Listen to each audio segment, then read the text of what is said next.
नमस्कार साथियों, मेरे एक मित्र का फोन आया और बोला कि भैया माता जी खत्म हो गई हैं। पिताजी पहले ही खत्म हो चुके हैं, ये बात आपको मालूम है। और माता जी के खत्म होने के बाद पेंशन बंद हो जाएगी। चूंकि हमारे मित्र के पिताजी अध्यापक थे, उनके खत्म होने के बाद उनकी पेंशन उनकी धर्मपत्नी यानी कि हमारे मित्र के माँ को मिलने लगी। तो मित्र द्वारा बताया गया कि हमने इस बार शांति पाठ के कार्यक्रम का आयोजन किया है, अब माता जी के शांति पाठ में अवश्य आना। हम चूंकि हमारा मित्र था, अपने स्थान से 70 किलोमीटर दूर मैं अपने मित्र के गांव पहुंचा जहां शांति पाठ का आयोजन होना था। गांव के पास में एक बहुत बड़ा सा टेंट लगा था। टेंट देखकर मुझे ऐसा लगा कि जैसे कोई वैवाहिक कार्यक्रम है। मैंने वहां पर पहुंचकर अपनी गाड़ी रोकी और थोड़ा ठिठका। मुझे ऐसा नहीं लगा कि यहाँ शांति पाठ का आयोजन होना है। वहां पर मौजूद एक व्यक्ति से मैंने पूछा, भैया यहाँ इस गांव में शांति पाठ का आयोजन होना था? तो वो व्यक्ति बोला, भैया यही तो कार्यक्रम शांति पाठ के लिए निश्चित हुआ है। ये जो टेंट लगा है इसी में शांति पाठ के कार्यक्रम का आयोजन होना है।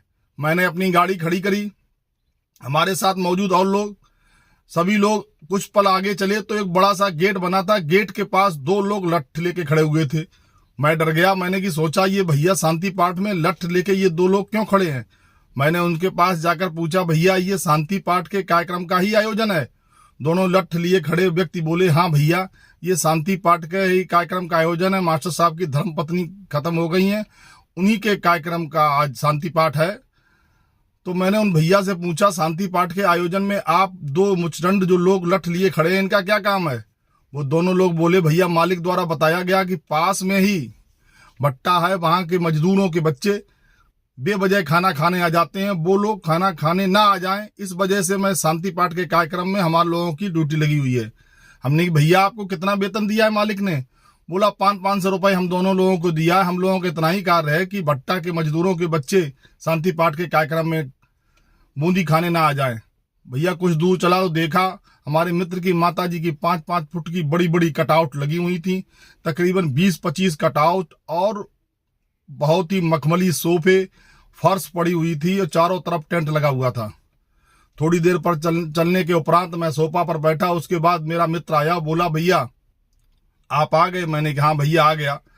तो बोला, भैया ये आगे आप चले, माता जी के जो फोटो है उस पे पुष्प अर्पित कर दें। मैं मित्र के कहे अनुसार उसके साथ थोड़ी दूर आगे चला तो एक झोपड़ी नुमा बहुत सुंदर खूबसूरत टेंट से बनाया हुआ कमरा था, जिसमें माता जी का कम से कम 5 फुट का ऊंचा कटआउट लगा हुआ था। वहां उनके फोटो के सामने बेहतरीन गुलाब के 50 किलो फूल रखे थे और 2 डब्बों में, बड़े बड़े ड्रमों में 2 तरह के फूल, चमेली गुलाब के फूल रखे हुए थे। भैया ने हमसे कहा कि भैया आप लोगों के लिए जो आए हैं, विशेष लोगों के लिए ये मोगरा और चमेली के मिक्स फूल हैं, ये आप अर्पित करें। मैंने वहां मोगरा और चमेली के फूल अर्पित करने के बाद मैं आकर अपने स्थान पर बैठ गया। थोड़ी देर बाद मेरा मित्र मेरे पास आया और बोला, भैया कि हमारे पास अब पैसों की व्यवस्था कम थी, इस वजह से मैंने शांति पाठ का आयोजन किया है। चूंकि माता जी के मरने के बाद पेंशन बंद हो जाएगी। मैंने उस भैया से पूछा, अपने पिताजी के कार्यक्रम में तो 13वीं का संस्कार किया था, उसमें कितना खर्च हुआ? तो मेरा मित्र बोला, भैया उसमें मैंने गांव वालों को खवाया था, 50,000 रुपए खर्च हो गए।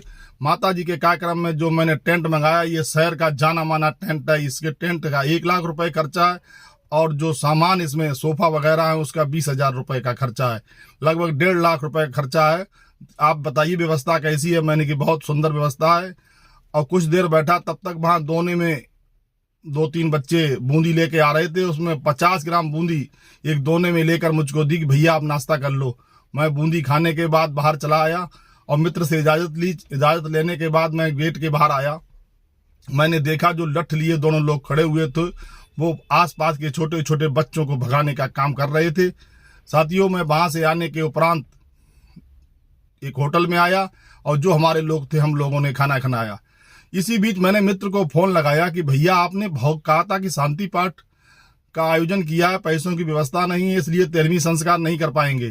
तो मित्र ने जवाब दिया फोन से ही, बोला भैया आजकल अगर रईसी में शामिल होना है तो शांति पाठ का चलन चल रहा है, इसलिए मैंने शांति पाठ का कार्यक्रम का आयोजन किया है। साथियों, मैं आपसे एक प्रश्न छोड़ना चाहता हूं, इस तरह के शांति पाठ के आयोजन से क्या हासिल होगा जिससे लाखों रुपए आप बर्बाद कर दो, किसी गरीब को भोजन कराने के लिए 2 लठैत खड़े करने पड़े। आप इस वीडियो को देखें, मेरी बातों को समझें और कमेंट्स बॉक्स में जवाब दें।